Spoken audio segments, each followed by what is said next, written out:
Hey guys, welcome back to my channel AR anime world. I hope आप सभी लोग बहुत अच्छे होंगे। और आज मैं एक्सप्लेन करने जा रहा हूँ बुक ऑफ एस्पर का एपिसोड 531। और जिन लोगों ने भी पिछला एपिसोड नहीं देखा है तो वो चैनल पे जाके देख सकते हैं। और जिन लोगों ने भी सब्सक्राइब नहीं किया तो प्लीज सब्सक्राइब कर दो और स्टार्ट करते हैं अपने न्यू एपिसोड को। तो हम लोगों ने पिछले एपिसोड में देखा था जो वेंटाओ होता है वो जूफेन से कहता है, मुझे पता था कि तुम मुझे हरा दोगे, अब हम 10 के 10 तुमसे लड़ेंगे। और फिर बाकी जो 9 डिसिपल्स होते हैं वो लोग भी आगे आने लगते हैं। और अब स्टार्ट करते हैं इस एपिसोड को। तो जो स्वर्ड गॉड सेक्ट का डिसिपल्स थे वो लोग अभी तक टीम बैटल में फाइट नहीं लड़ रहे थे, बट अब जूफेन के सामने वो सभी लोग साथ में जूफेन से लड़ने वाले हैं। और हमें वो किंग को दिखाया जाता है जो कि इस टाइम पर हंस रहा होता है। और वो किंग हंसते हुए कहता है, मैं बहुत ज्यादा एक्साइटेड हूँ और अब मैं बिल्कुल भी वेट नहीं कर सकता हूँ कि स्वर्ड गॉड सेक्ट अब क्या करेगा। और फिर जो जन्मू था वो भी स्टेज की तरफ देख रहा था और वो स्वर्ड गॉड सेक्ट की तरफ देखते हुए कहता है, क्या स्वर्ड गॉड सेक्ट अभी भी कुछ हाइड कर रहा है और शायद उनके पास कुछ ऐसा वेपन हो सकता है जो जिससे कि वो लोग सुपीरियर 3 सेट को भी चैलेंज दे सकते हो। और अब इन्हें इतना ज्यादा फोर्स किया गया है तो शायद अब वो लोग उस वेपन का डीमन स्कीमिंग सेट के सामने यूज करें। और इस टाइम पर वो किंग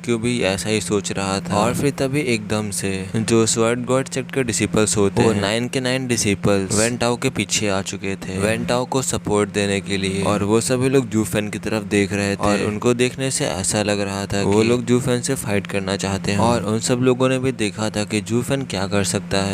और जो उनका टीम लीडर था वो भी जूफेन को अकेले हैंडल नहीं कर पाया था, पर वो लोग ये सब देखने के बाद भी अभी भी जूफेन से फाइट करना चाहते थे। और फिर जो जूफेन होता है वो भी इशारा करता है कि तुम सब लोग आओ और मुझसे लड़ सकते हो। और फिर तभी जो जी टियानसेंग होता है वो कहता है, जूफेन मुझे पता है कि तुम्हारी जो बॉडी कल्टीवेशन है वो कुछ अजीब है और कोई भी उसके सामने इतनी आसानी से नहीं खड़ा हो सकता है, और अब हम लोग तुम्हारे वीक स्पॉट पर अटैक करेंगे। और फिर तभी जो जूफेन होता है वो कहता है, तुम्हारे पास जो कुछ भी है तुम वो सब लगा सकते हो मेरे ऊपर, मैं तुम सबको अकेले ही देख लूंगा। और अब जो जूफेन और जो स्वर्ड गॉड सेक्ट के डिसिपल्स थे ये दोनों ही रेडी हो चुके थे फाइट लड़ने के लिए। और तभी स्वर्ड गॉड सेक्ट के जो 10 डिसिपल्स होते हैं वो कुछ साइन बनाने लगते हैं और उन 10 डिसिपल्स में से 10 स्वर्ड उन डिसिपल से आसमान की तरफ जाने लगती हैं। और फिर वहाँ पर कोई कहता है चिल्लाते हुए, क्या ये उनकी सोल है? और फिर जो जन्म होता है वो कहता है, आखिरकार ये 10 के 10 क्या प्लान कर रहे हैं अपनी 10 सोल्स को निकाल कर। और फिर जो वो किंग होता है वो कहता है, जो सोल होती है वो कोर होती है एक स्पिरिट की, और इन सोल्स को इतनी जल्दी कोई भी नहीं निकालता है, बट और ये जूफेन जैसे एक्सपर्ट्स के सामने अपनी सोल को निकाल रहे हैं। और जूफेन इनकी सोल को बहुत खतरनाक डैमेज दे सकता है और उस चीज से इनकी जान भी जा सकती है। और क्या ये लोग अपनी सोल को रिलीज करने से डर नहीं रहे हैं? और फिर जो येलिंग होता है वो कहता है, इनके पास अब बस सही रास्ता बचा है, इनके पास अपना जो कुछ है वो लगा रहे हैं और आखिरकार ये लोग इतने दूर क्यों नहीं जाएंगे। और ये लोग ऐसे ही और बातें करते हैं। और अब हम लोग अपनी फाइट पर आते हैं। और फिर जो जी टियानसेन होता है वो कहता है, जूफेन अगर तुम हमारे इस अटैक को ब्लॉक नहीं कर पाते हो और अगर तुम इसे डॉज कर लेते हो तो हम लोग दोबारा से अटैक नहीं करेंगे, बट इन सब चीजों का मतलब ये होगा कि तुम हार चुके हो और तुम भी इतने बेवकूफ नहीं हो कि तुम अपनी लाइफ को रिस्क में लोगे। और फिर जो जूफेन होता है वो उसको ऑर्डरली तरीके से देखने लगता है और जूफेन ने भी इस टाइम पर उनके मूव्स को सेंस कर लिया था और उनके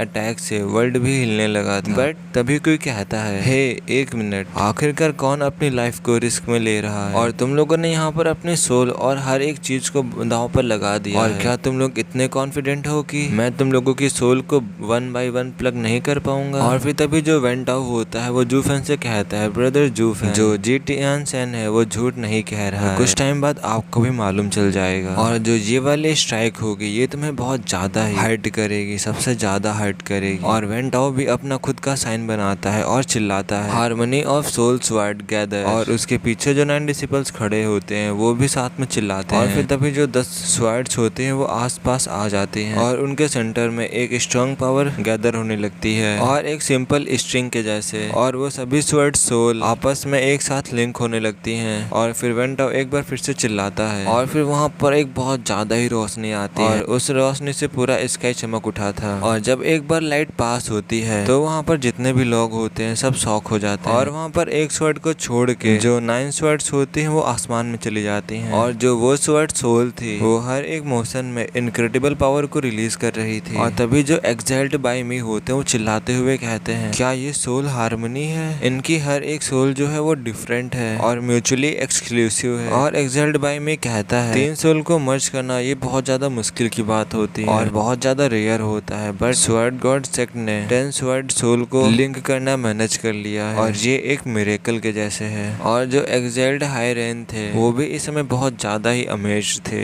अरे मतलब सभी लोग देख के वहाँ हैरान हो चुके थे। और फिर जो एक्साइल्ड बाय मी होते हैं वो कहते हैं इसकी एनर्जी इतनी हार्ड है कि ये हेवन को ब्रेक कर सकती है और इतनी सॉफ्ट है कि किसी भी चीज को एब्जॉर्ब कर सकती है, और आखिरकार ऐसी आर्ट इनके पास कैसे हो सकती है। और ये दोनों ही एक्साइल्ड लोग इनकी तारीफ कर रहे होते हैं, और जो वो किंग्क्यू और येनमू थे वो लोग तो सदमे में चले गए थे ये सब कुछ देखकर, और सभी लोग ऐसी बातें कर रहे थे। तो इसका मतलब ये था जो ये वाला अटैक होने वाला है ये बहुत ज्यादा ही पावरफुल होने वाला है। इस अटैक को शायद जूफेन भी हैंडल ना कर पाए, और अभी तक किसी ने भी जूफेन की सोल को नहीं देखा था कि जूफेन की सोल कितनी पावरफुल हो सकती है और क्या कर सकती है। और कोई भी वंडर की बात नहीं है कि वेंटाओ और जी टियान सिंह ने जूफेन को इस अटैक से डॉज करने को क्यों कहा था। और इस तरीके के स्ट्रॉन्ग सोल अटैक से जूफेन की सोल भी RIP हो सकती है अगर जूफेन की सोल वीक हुई तो, बट अगर स्ट्रॉन्ग भी होती है पर तब भी उसकी सोल बहुत ज्यादा घायल हो जाएगी। और फिर तभी जो वो किंग की होता है वो कहता है अब तो ये ट्रबल में है, और जेलिंग भी उसे ऐसे ही देख रहा था। और बट इस टाइम पर सिर्फ येनमू ही जानता था कि जूफेन क्या कर सकता है। और जो चूकिन चैन थी और जो उनके हेवन मतलब मिस्टिकल हेवन सेट के डिसिपल्स थे वो लोग भी जूफेन के लिए चिंता कर रहे थे। और तभी एक बूम की आवाज आती है और अब हमें दिखाया जाता है जो 10 फ्यूज स्वर्ड सोल थी वो बहुत ज्यादा बड़ी हो चुकी थी एक किसी हिल के जैसे, और जूफेन को प्रेस कर रही थी। और फिर तभी जूफेन के अराउंड हर जगह पर थिक ऑरा आने लगता है और वहाँ पर आसपास डस्ट और रॉक वगैरह थे वो फ्लोट होने लगते हैं। और फिर तभी जो फिंडियन होता है वो कहता है जो ये वाला इनका अटैक है वो किसी भी चीज से बाहर है, और ये एक ऐसी पावर थी जो जूफेन के सर पर असर कर रही थी। पर तभी जो जूफेन था वो वैसे ही सेम था और वैसे ही शांति से खड़ा हुआ था। और इस टाइम पर फिंडियन बहुत ज्यादा नर्वस हो चुका था और उसके शरीर से पसीना बहने लगा था। और इस टाइम पर जो डीमन स्कीमिंग सेक्ट था वही नर्वस नहीं, वहाँ पर जितने भी लोग थे वो सभी नर्वस हो चुके थे जूफेन के फेथ को लेकर। इवन जो एक्साइल्ड थे वो भी बहुत ज्यादा सीरियस लुक दे रहे थे। और जो एक्साइल्ड होते हैं वो कहते हैं अगर कोई सुपीरियर 3 सेट का भी लड़का होता या कोई भी होता वो इस अटैक को नहीं झेल पाता। और जो ये लड़का है ये सबको एक्सचेंज करके इतनी टॉप पर आ चुका था और ये वेस्टर्न लैंड के बेस्ट कैंडिडेट्स के लिए सिलेक्ट हो सकता था। और फ्यूचर में ये लड़का डैंकिंग सेन के पोजीशन को रिप्लेस कर सकता था। और वो दोनों एक्साइल्ड्स जूफेन को देख रहे थे बहुत ज्यादा सीरियसली और चिंता भरी नजरों के साथ। और तभी जो वेंटाओ होता है जब वो देखता है कि जूफेन वहाँ से बिल्कुल नहीं हट रहा है और फिर वो सोचता है कि वो जूफेन को एक बार फिर से याद दिला और जूफेन को वार्न कर दे। तो फिर वेंटाओ जूफेन से कहता है ब्रदर जूफेन क्या आप सही में पीछे हटना नहीं चाहते हैं। और फिर तभी जो जूफेन होता है वो हल्की सी स्माइल करता है और अपना सर हिलाता है। और फिर जूफेन कहता है अगर मैं हिल भी जाता हूँ तो इसका मतलब ये नहीं है कि मैं अपनी हार को स्वीकार कर लूँ। और फिर तभी जो वेंटाओ होता है वो कहता है तुम सही में एक ट्रू मैन हो और मैं देख रहा हूँ कि इस फाइट का आउटकम क्या निकलने वाला है और मैं हमेशा इसे याद रखूंगा और तुम्हें भी। और तभी जो वेंटाओ का जो हाथ होता है वो साइन करने लगता है, वो अपने साइन को चेंज करता है और फिर एक बहुत बड़ी ह्यूज शार्प स्वॉर्ड सोल जूफेन की तरफ आने लगती है। और फिर तभी जो जूफेन होता है वो कैलकुलेट करने लगता है कि ये अटैक कितना ज्यादा स्ट्रांग हो सकता है, बट इसका मतलब ये नहीं है कि जूफेन कोई भी केयरलेस कर सकता है। और जूफेन भी इस टाइम पर एक साइन बनाता है और जैसे ही वो बड़ी सी स्वॉर्ड सोल जूफेन के लगने वाली थी वैसे ही वहाँ पर जितने भी लोग होते हैं वो देखते हैं कि जूफेन की बॉडी से एक ड्रैकोनिक रोड निकलती है और जूफेन के चारों तरफ एक प्रिज्मेटिक लाइट आ जाती है जिससे कि जो वो स्वॉर्ड होती है वो ट्रेम्बल करने लगती है और वहीं पर रुक जाती है। और वैसे ही जो स्वॉर्ड गॉड सेक्ट के 10 के 10 डिसिपल्स होते हैं वो सीवर करने लगते हैं। और वहाँ पर जो कुछ हुआ था वो सब लोग अपनी आंखों से देख रहे थे और वो लोग इस टाइम पर ये सोच रहे थे कि उनकी वो स्वॉर्ड सोल आखिरकार मिड एयर में कैसे रुक गई और क्या कोई चीज उसे पीछे ढकेल रही थी। और जब वो लोग जूफेन के सामने देखते हैं तो वो बहुत ज्यादा शॉक हो जाते हैं और वो लोग कहते हैं ऐसा बिल्कुल नहीं हो सकता। जो उनकी वो बड़ी सी स्वॉर्ड थी उसे एक ड्रैगन के पंजे ने पकड़ा हुआ था और वो कवर थी एक प्रिज्मेटिक लाइट से और उस क्लॉ के बिहाइंड एक 100 मीटर लॉन्ग ड्रैगन था जो कि जूफेन की चारों तरफ घूम रहा था और जूफेन को सेफ किए हुए था। और उस ड्रैगन की